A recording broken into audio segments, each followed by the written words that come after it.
So let's have a look at this problem over here. What they give you is a modulus of a quadratic function, and this time around they give you a range from -2 to 3. So the first thing that we need to do is to sketch out this modulus function here. Okay, now before we do that, we need to figure out that we need to sketch out y equals to 2x minus x squared. Okay, now because there's a negative coefficient in the x squared term, the quadratic curve will look like this. Okay, and it will cut the x-axis at 2 points.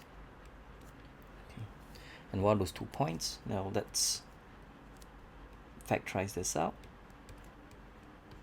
and now we know that it cuts the x-axis at 2 places. This is 0 and this will be 2. Okay, with this we have a good idea that this will be the y-axis. Okay, and then the next thing that we need to do is figure out the coordinates of this maximum point over here. Okay, so let's calculate this out. We know that at this maximum point over here, the value of x is between 0 and 2. Okay, and this will be 1. Okay. So when x equals to 1, let's substitute this into this equation here. Okay, when x equals to 1, y equals to 2 times 1 minus 1 squared, and this will give you 1. So therefore, the maximum point, or coordinates of the maximum point, will be 1, 1. Right. Now, what we're going to do now is we need to substitute the values of x equals -2 and x equals to 3 into this equation to figure out where it ends. Okay. My scale might be a bit off here right now. So when x equals to -2, we substitute it into the equation. Y equals to 2 times -2 minus -2 squared, and this will give you -4 and -4, which is -8. Okay, and therefore actually this goes quite a fair bit down. That portion over here will be -2, -8. Okay, now over here, next we need to figure out the value of y when x equals to 3. Okay, so y equals to 2 times 3 minus 3 squared. Now this is 6, this is -9, and this should give you -3. So somewhere around here, let's try to extend this a bit more. Okay, this will be 3, -3.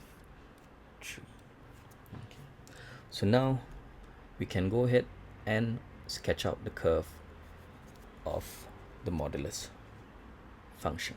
Okay, so take all those values over there, rather those portions of the curve which is below the x-axis, we need to reflect it upwards. So it's going to look like this, right?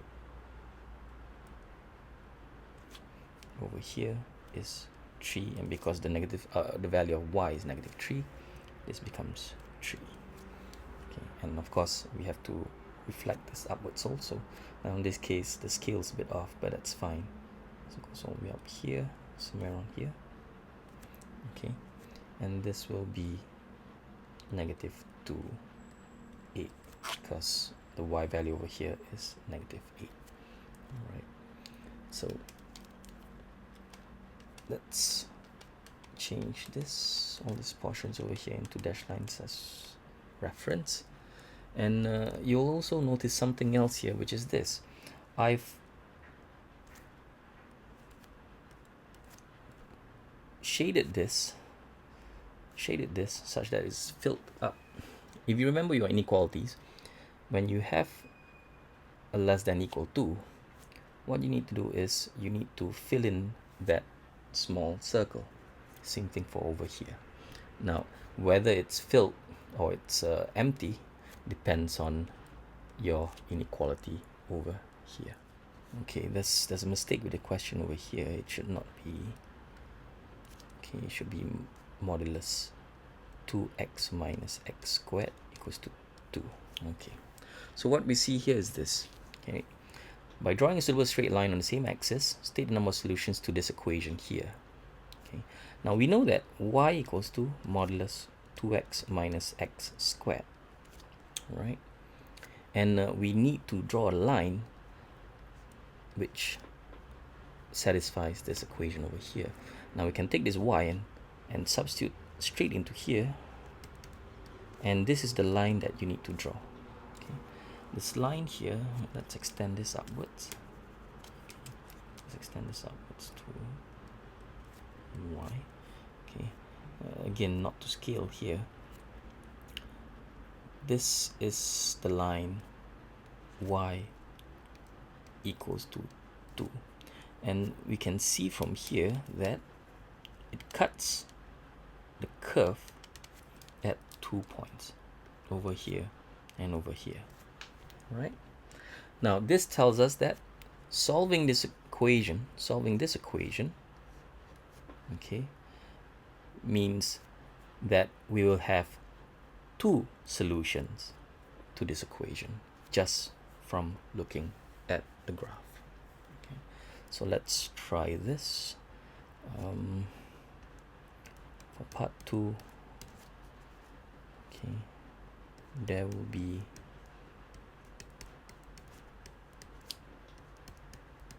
two solutions to the equation 2x minus x squared equals to 2. As for part 3, I will leave it as an exercise to the viewer.